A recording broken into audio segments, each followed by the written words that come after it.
लबाड आणि खोटं बोलणं हे माझ्या रक्तात नाही आहे.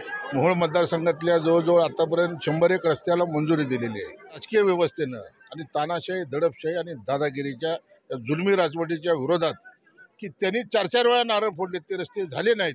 तेच रस्ते त्या ग्रामपंचायतीने माझ्याकडे ठराव केला आणि त्या रस्त्याला मी ताबडतोब मंजुरी आणली. आज त्याची कामं चालू झाली. नमस्कार. संपूर्ण महाराष्ट्रासह आपल्या जिल्ह्यातील व तालुक्यातील ताज्या घडामोडी मोबाईलवर पाहण्यासाठी तेज महाराष्ट्र वार्ताला जर तुम्ही युट्यूबवर पाहत असाल तर फॉलो आणि शेअर नक्की करा. जर फेसबुकवर पाहत असाल तर नक्की फॉलो करा. राजकीय पुढारी ठिकठिकाणी जाऊन मंदिरात नारळ फोडतात, उद्घाटन करतात, फोटो काढून येतात, पण तुम्ही डायरेक्ट मदत जाहीर करताय. काय भावना आहे त्यांना? नाही, कसं आहे, देवाच्या दारामध्ये सत्य बोलायचं असतं, खरं बोलायचं असतं.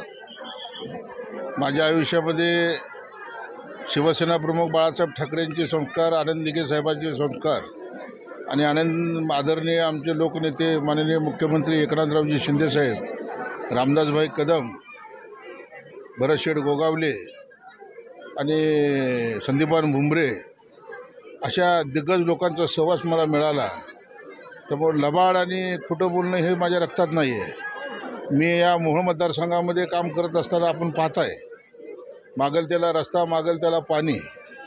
जिथं सो खर्चानं लागेल तिथं सो खर्चानं मदत करतो, जिथं सरकारची मदत घ्यायची तिथं सरकारची मदत घेतो.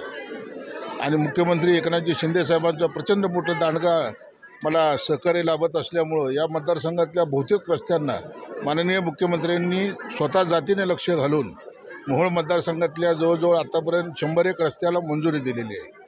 जे रस्ते गेल्या 70 वर्षात झालेच नव्हते, असे रस्ते जिथं वाड्या वस्त्यावरती शेतकऱ्यापर्यंत तो रस्ता कधी पोचला नव्हता, इथल्या प्रस्थापित पक्ष व्यवस्थेनं, इथल्या राजकीय व्यवस्थेनं आणि तानाशाही, दडपशाही आणि दादागिरीच्या जुलमी राजवटीच्या विरोधात काम करून माननीय मुख्यमंत्र्यांकडून असे रस्ते मंजूर केलेत की त्यांनी 4-4 वेळा नारळ फोडलेत, ते रस्ते झाले नाहीत.